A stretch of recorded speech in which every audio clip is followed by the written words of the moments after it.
Ini lewat pemerintahan ini sudah menganggarkan sebesar 422,7 triliun untuk infrastruktur di tahun 2024. Dari Kementerian PUPR sendiri, apa yang menjadi target sepanjang tahun 2024 ini?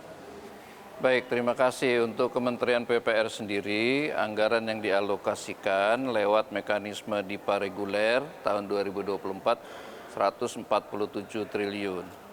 Tapi ini belum termasuk beberapa inisiatif baru yang kemungkinan juga akan dititipkan pelaksanaannya ataupun dilaksanakan oleh Kementerian PUPR. Misalkan apa? Inpres jalan daerah, kemudian inpres air minum dan sanitasi yang belum termasuk di situ, dan juga tambahan-tambahan untuk penyelesaian IKN, serta juga belum termasuk investasi swasta yang masuk ke proyek-proyek PSN. Jadi ini yang 147 hanya DIPA murni Kementerian PUPR lewat mekanisme reguler yang sudah disetujui oleh DPR. Tapi kan ada tambahan-tambahan tadi ya, apakah itu inpres, kemudian juga ada investasi murni dan juga beberapa yang lain, misalkan dengan loan itu belum masuk. Oke, baik. Untuk 140 sekian triliun, proyek-proyek apa saja Pak yang akan dialokasikan untuk tuntas di sisa tahun 2024 pemerintahan Presiden Joko Widodo? Ya, jadi kita ada 3 prioritas utama ya. Yang pertama menyelesaikan program-program strategis nasional atau proyek strategis nasional.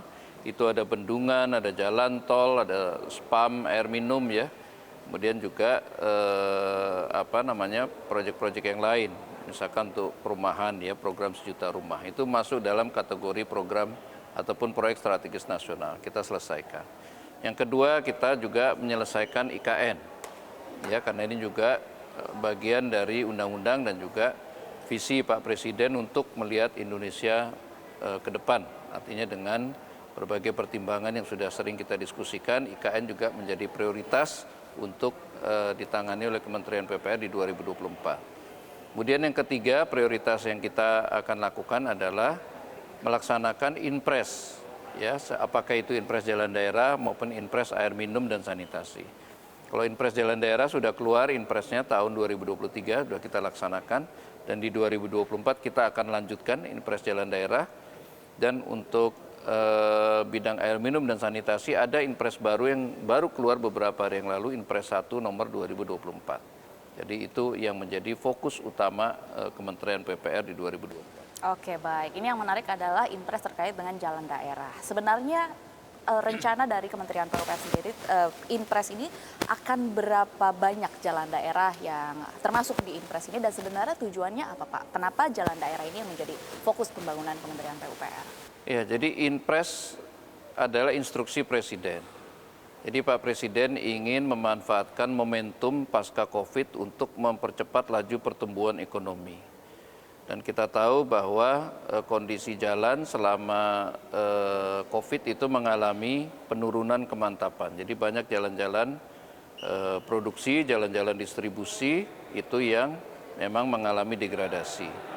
Jadi Pak Presiden dengan inpres ingin meningkatkan kemantapan jalan, bukan hanya di jalan nasional tapi juga di jalan daerah. Supaya sistem logistik kita, sistem jaringan jalan kita terbentuk menjadi lebih terstruktur dan kondisi kemantapannya lebih baik. Jadi inpres jalan daerah ini adalah untuk jalan-jalan kabupaten, jalan kota, dan jalan provinsi. Kalau jalan nasional kan pakai DIPA reguler tadi ya, DIPA PUPR 147 triliun. Nah itu kita tangani hampir 48.000 kilometer jalan nasional. Nah kalau jalan daerah, tahun 2023 saja yang kita tangani hampir 3.000 kilo, tepatnya 2.873 kilometer jalan daerah. Itu tersebar di semua provinsi. Misalkan di Jawa Tengah itu 1,36 triliun. Kemudian di Sumatera Utara 972 miliar. Nah itu contoh ya. Jalan-jalan daerah itu yang ditangani dengan inpres. 2.873 kilo itu kita naikkan. Beberapa sudah diresmikan Pak Presiden, termasuk yang kemarin di DIY. Di DIY ada 162 miliar. Nah ini totalnya kita berharap nanti bisa terbentuk jaringan yang baik ya. Jadi mulai dari sistem produksi, sistem distribusi, ini kan juga berpengaruh terhadap angka inflasi. Jadi kita pilih tempat-tempat yang memang secara ekonomi dampaknya besar. Jadi kita tidak membangun jalan di tempat yang memang tidak ada dampak ekonominya. Nah itu harus terhubung dengan sistem jaringan nasional, artinya apa? Terhubung dengan jalan tol, terhubung misalkan dengan Pantura, dengan Pansela kalau di Jawa ya, kemudian dengan jalan-jalan negara ya tadi jalan nasional sampai ke outletnya itu pelabuhan-pelabuhan. Jadi dari industri, apakah itu perkebunan, kawasan industri, kawasan pariwisata, sampai ke outletnya, sampai ke pelabuhan dan sebagainya. Nah itu bandara. Nah itu yang kita pastikan bisa terhubung. Jalan daerah, Jalan daerah. dipastikan kondisinya baik untuk menekan biaya logistik yang berkaitan juga Betul, dengan inflasi. betul. Tadi Pak Endra menyebutkan bahwa tujuan utamanya adalah untuk meningkatkan dampak ekonomi. Betul. Kalau dari Kementerian PUPR sendiri, apakah memang sudah ada angka yang menyatakan bahwa memang jalan daerah ini sudah berkontribusi dan berapa besarannya, Pak? Ya kita bisa lihat ya dalam 5 tahun terakhir kan angka inflasi kita relatif stable ya. Artinya kita bisa lihat dari hulu ke hilir kan itu, bahwa dari sistem produksi sampai sistem distribusinya kita bisa tata. Kita bisa pastikan tidak ada sumbatan-sumbatan logistik ya. Kalau kita kembali ke 10 tahun, 15 tahun yang lalu, kita masih mendengar tuh di media ada antrian masuk ke pelabuhan yang luar biasa panjang berhari-hari yang menyebabkan itu sangat tidak efisien sistem logistik kita. Nah ini sekarang kan sistem jaringan jalan tol misalkan kan ini sekarang sudah lebih baik ya, jauh lebih baik sekarang. Kita bukan hanya menambah panjang jalannya tapi kita menstrukturkan sistem jaringannya. Misalkan di Jakarta ini kan sudah ada lingkar dalam kota, ada JOR 2. Ya kan, JOR 2 ini sebentar lagi selesai nih, bulan April itu udah bisa terhubung itu. Jadi dari mulai Kunciran, Serpong, Cinere, Cimanggis, Cibitung sampai ke Cilincing. Nah itu udah satu jaringan baru lagi. Nah ini kan membantu sekali misalkan orang yang datang dari barat ya, dari Banten, dari Merak itu mau ke Semarang, mau ke Cirebon, mau ke Surabaya lewat situ. Ini jadi satu opsi lagi. Jadi memang pemerintah kan punya kebijakan memperbanyak jalan tol sekaligus juga memperbaiki sistem jaringannya begitu. Oke, baik. Mungkin boleh sedikit update begitu, Pak. Ini kan ada beberapa ruas jalan tol yang sangat ditunggu-tunggu oleh masyarakat secara umum begitu ya. Salah satunya adalah Jalan Tol Puncak, kemudian yang kemarin juga baru saja divisit oleh Pak Menteri bersama dengan Pak Endra, Jalan Tol Jogja, Solo, Klaten. Kira-kira update-nya boleh sedikit dijelaskan untuk stasiun di sini? Memang kalau sistem jaringan jalan tol di Trans Jawa ini kan sudah sampai ke Probolinggo Timur, bahkan sampai Gending ya. Nah itu kan kita ingin melanjutkan lagi sampai Banyuwangi, tapi waktunya sudah nggak cukup kalau di 2024. Jadi kita akan lanjutkan di 2025 ke depan.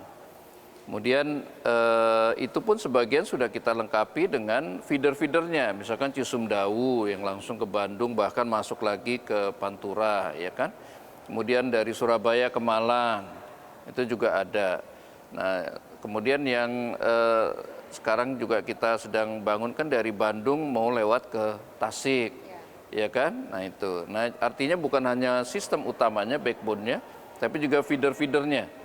Kalau di Banten itu dari dari Serang sampai ke Panimbang, sampai ke dekat dengan Tanjung Lesung, KEK di situ, pariwisata. Jadi intinya kita mengembangkan sistem jaringan ini supaya terhubung dengan pusat-pusat kegiatannya. Dengan apa? Dengan kawasan-kawasan produktifnya gitu. Nah, kalau untuk Jawa, memang yang PR-nya selain ke Banyuwangi adalah tadi dari Jogja Solo. Kita tahu ini kan segitiga pertumbuhan ya, Joglo Semar disebutnya, Jogja, Solo, Semarang. Nah ini kan sudah ada dari Semarang sampai Solo. Nah sekarang Solo Jogja, Jogja Bawen gitu kan. Nah untuk Jogja Solo, ini yang kita ingin laporkan kepada masyarakat bahwa sampai bulan Juli kita akan selesai sampai Klaten. Sampai Klaten, itu sudah operasional tuh. Kan kemarin sudah kita pakai sebagian untuk arus mudik ya, tapi Juli 2024 ini sudah tersambung nih, Jogja Klaten. Kemudian sampai bulan September dari Klaten ke Purwomartani, itu udah lewat Prambanan, itu udah dekat sekali dengan Bandara Maguwo ya yang dulu ya dipakai. Nah artinya ini sudah terhubung. Kemudian kalau untuk Jogja Bawennya yang kita fokuskan itu dari arah Bawen, ya juga dari arah Jogja menuju ke Magelang. Nah ini yang kita sedang siapkan, mudah-mudahan ini di akhir tahun sudah selesai sampai Purwomartani, kemudian Jogja Bawennya itu paling enggak seksi 1, seksi 6 udah bisa rampung. Baik, itu terkait dengan jalan tol yang kita semua tahu begitu. Ini menjadi fokus pemerintahannya Presiden Joko Widodo lewat Kementerian PUPR.